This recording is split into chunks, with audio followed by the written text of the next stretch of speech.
abc.net.au/Radio National. Just a little bit. Absolutely. It's the paragraph about what you do and how it's been recognised. Yeah. So from the whole thing? From Do You Remember? Yeah. This is a little speech that I wrote when we won the number one. And I never dared actually saying this speech out when we were at the award show. But I put it in the journal so that the staff could then read how I actually felt. This is a little part of the speech. Do you remember the opening years of Noma? How so few people believed in us? We were the geeks in a class of fine linens and expensive wines. They gave us funny names. We all remember the seal fuckers. But it didn't bother us, it fueled us. And look where we are now, several years later. Celebrated for all our weird experiments. Wood sorrel conquered caviar. The seal fucker is on top. So I grew up partially in Macedonia, and that their life was very, very different than sort of organized, pretty Denmark, clean streets. In Macedonia back then, or former Yugoslavia, there was electricity a few hours a day. The toilet was a hole in the ground with some wooden planks around it. You cooked on open fire. There was no refrigeration. You had this sort of a closet in the basement that kept things kind of cool. If you wanted meat, you could indulge and go to some butcher shop in town and spend all the little money there was on buying sujuk or spicy sausage, something like that. But you didn't. Most of the time you actually traded. Somebody slaughtered an animal. We could slaughter an animal. That happened.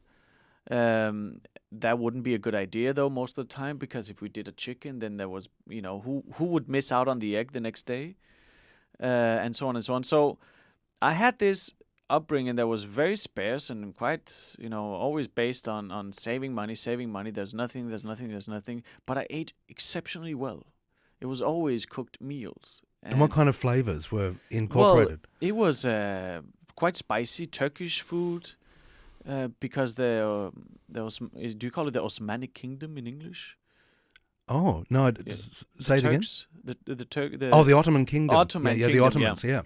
The Ottoman were there for 500 years. The influence of Turkish food is huge, and I grew up on that. Boiled rice with condiments, a stew of lentils, white bean salad. Things like that were everyday things to eat. And does that still play a part in your thinking even now for Noma? In an abstract way, it does, because, two things. So I grew up watching all the elders work in the fields. Simply, really hard work, menial labor, no tractors, no nothing. It was the hard way.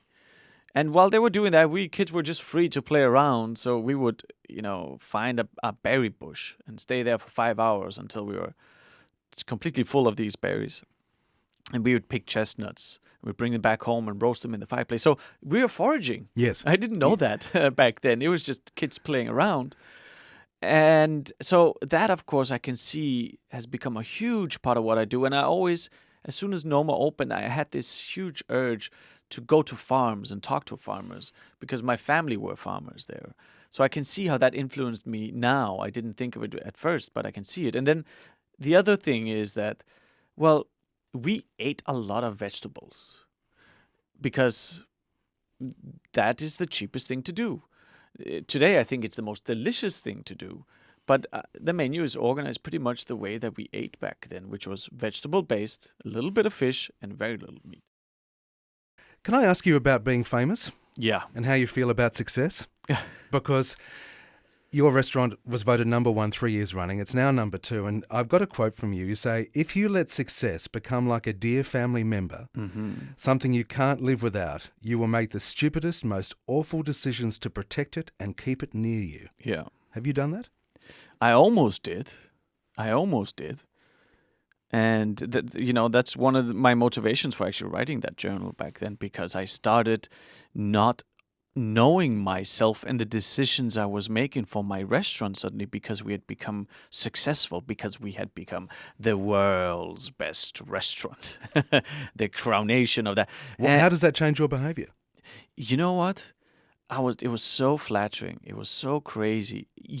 And it's unexplainable what happens to a restaurant. I always say, imagine being like a zero, and then the next moment, I don't know, you are like a hero. You save somebody, and everybody knows about you. Your whole world changes, and nobody can prepare you for it. It didn't exist 5 years ago, 10 years ago. These things here, it's something so new, and the attention is crazy. Well, you went from being called, and I'm going to allow you if you want to. There's a language warning coming. Ooh, disclaimer: bad language coming up. We were called the seal fuckers. Yeah. And who called you that? Everybody. Why? I mean, the chefs, the local chefs. It was sort of the running joke. Oh, these guys are gonna cook something locally. What is are people gonna be gnawing on raw seal liver? And it was just endless. There was so little confidence in our own ingredient and our own sort of culinary heritage. Now, of course, we're so successful that we become something else, something different. Like I write in the journal, at one point we start experimenting with the ants on the menu, and it becomes an issue in Parliament, in local Parliament. What happened? They just took it up, questioning it. We need to discuss the Noma ants, for instance, and it was just. In wow. what way? What were they saying? It ended up being nothing, because the one person said, "Listen, the restaurant knows what they're doing. Let's move on and talk about real issues." But that's the thing I'm talking about, is that we're a small little place, 40 seats, that are filled with chefs and young people from around the world that are cooking.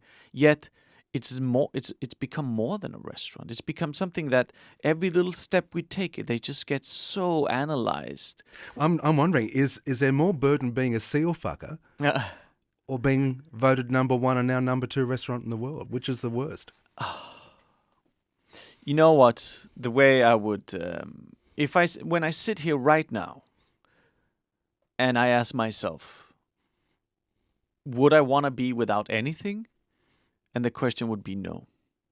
But today I just take it for what it is, I try to be the absolute best head chef I can be. I try to be the best boss I can be. We make many mistakes. We were 25 years old when the restaurant got opened. I try to be the best father that I can be, and the best husband. Those are my big motivations. Autumn is here for you in Copenhagen. Winter is coming. What does that mean in terms of the kitchen? What are you doing now? So what has happened in the last 4 or 5 months is that it's basically our busiest season, not only because there's ingredients everywhere, but because we stockpile for winter.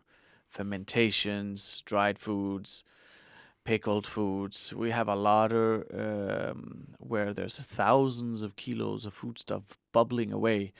In fact, we call that little place Frankenstein's house, because that's where the ingredients go for their afterlife. And to rise again. To rise again in a new way, in a new sort of Frankensteinish way.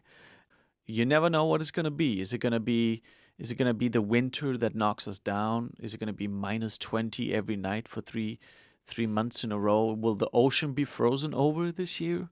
Will the boats be able to go out and get our fish and shellfish? Did the farmers harvest enough onions? Is it so cold that he can't even go out with a hammer and thistle and crack the cabbages off the ice, and so on and so on? It's really can be so extreme. You have no idea. But we're not at the finish line yet. There's still so many more discoveries out there, knowledge to be found and recipes to be written. We have to remember that everything we've achieved, we've done by failing, or by handling the failures we stumble over daily. We have to stay out there on the edge looking for our next move. The road is not paved in front of us. It's a choice we make, for we want to be the ones laying the bricks. My dear seal fuckers, thank you again. Let's keep failing together. René Redzepi, thank you so much for joining us. Thank you. On RN First Bite. Thank you.